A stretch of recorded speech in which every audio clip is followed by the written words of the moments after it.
You guys, Rolos here. Yeah, I've been getting caught up in the whole discussion of tactical versus the mind's eye combat. And it's definitely an interesting one. And it's like when I run a game, it's like the grass is always greener. When I'm running a 40 campaign, I'm doing mass combat, or I'm doing combat with a bunch of miniatures. I feel like the combat really gets bogged down, and the role playing does dissipate, and it can get a little obnoxious, especially if you have between 5 or 7 players, something like that. But I guess it's a very for another time. Staying away from large parties. Large parties can be very dangerous territory, and it is almost like catalyst for people to stop paying attention, for disruptive behavior to start, and things like that. And especially when you translate a large party to the combat grid of the miniatures. When you're playing a game like Pathfinder, where there's a lot of stuff that you can do, and the turns will take a lot of time, or you're playing a game like, 4th edition Dungeons and Dragons, when it's even larger, with what you can do per combat round than Pathfinder. If you're running a game with 5 or 6 guys, and 10 or so enemy NPCs, a game and combat encounter can take sometimes an hour and a half. That's just way too clunky. And something like that you can't do in the mind's eye.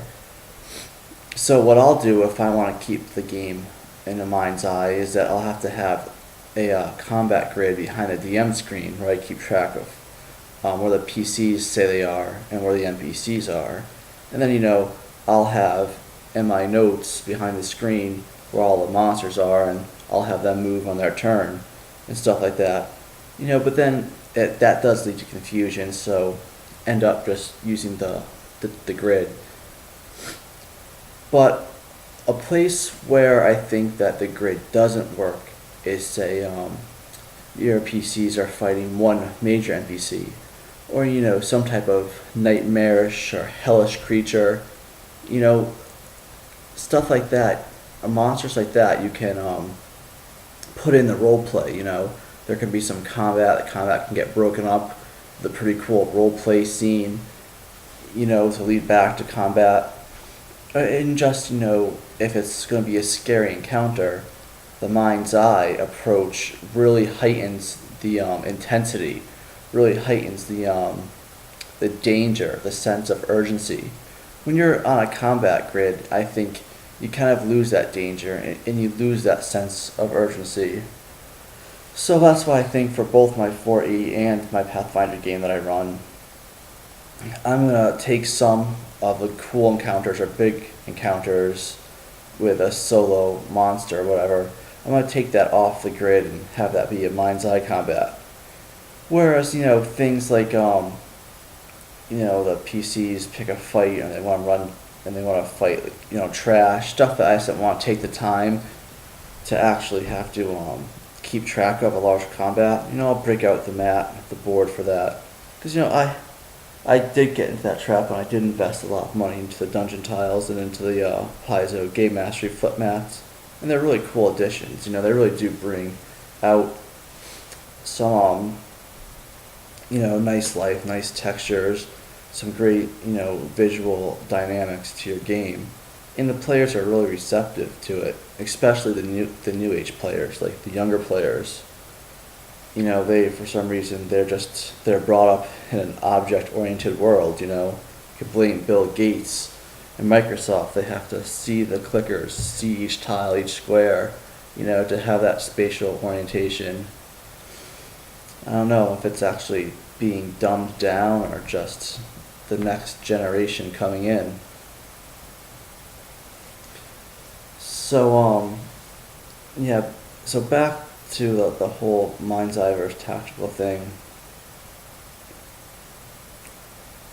I just feel that the tactical approach is, a lot of fun, especially for new players or people coming into role playing, where they want to have some type of visual or physical representation or avatar of their character.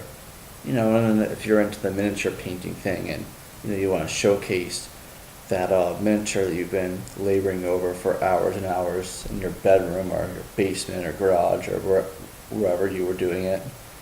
It does add a cool element to the game, and it is a lot of fun. Putting the tiles together is fun. It's like a giant puzzle, and you be putting the tiles together, and you start coming up with more ideas, and just start riffing off that, and just coming up with some really really cool textures and game layouts.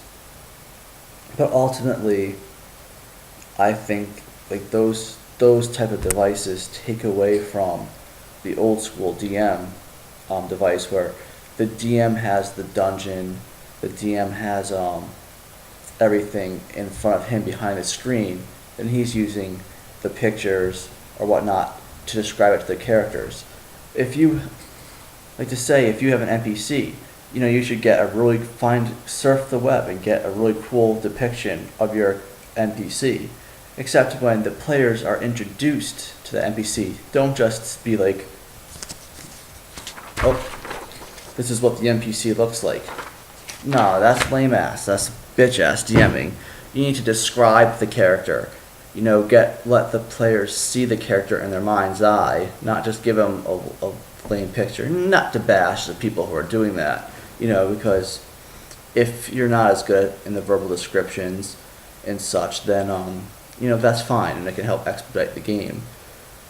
But the thing is that you want to translate combat into that, so you'll have the monster in front of you from the monster manual, then you'll describe what the monster looks like, because those descriptions, not only does it foster a positive player character response to the DM, which is if they don't have something to look at, they're hanging on your every word, because you as a DM are their only source of information.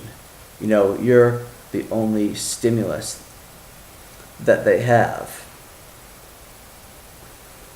So if you have the game mat out, the tiles out, with all your pieces, and you start describing stuff, the players may not, good players will, but mediocre or bad players are going to start getting lost because they're not going to care what you have to say, because they have the physical representation of the monsters on the actual board. And that's one thing I've found, especially now that, I'm running 2 games and playing in, 2 games. I had to quit a couple games, so it was just getting too much, and that's why you haven't seen a lot of me on the tubes. But I found that the tactical gaming and the miniatures definitely do, like Andrew was saying and such, detract from the game a little bit, most definitely, and it does detract from PC attention, without a doubt. So, I don't think it's realistic with the way RPGs, tabletop RPGs are going, to not ever use the miniatures, and if you want to play 2nd edition and stuff like that, then you can probably do that. Even 3.5 to extent, if you take away the opportunity attack rules and stuff. Because you can't use opportunity attack rules without a combat grid, because it's just too cheap. It's almost like not so much tactical, but so much as, I want the monster to hit, or the PC wants to hit, and without any concrete justification. So if you keep the battles more straight up turn-based, without immediate interrupts or immediate reactions in the combat, you can have a much better mind's eye approach to combat. You just have to remove a lot of that tactical crunch out of your game and get it away from, miniature warfare type game or tactical warfare game, and more into an RPG. And that's another thing where the conflict in D&D arises, is that Dungeons & Dragons, I guess, was technically created as miniature warfare, small scale warfare game. So, the whole miniature dungeon crawl thing is definitely a big part of the game and what it is. But if you are looking for a more role-playing eccentric experience, where you want the PCs hanging on your every word and not being distracted and such, then the mind's eye is probably definitely the way to go. And like I said, I'm gonna start experimenting with my old school ways of the mind's eye. Again, I'm gonna try to take the best of both worlds and experiment with that and see how that goes. Alright, I think I've rambled on enough. As always, man, great conversations going on in the RPG community. It's a lot of fun to start thinking about it and to contribute. Later.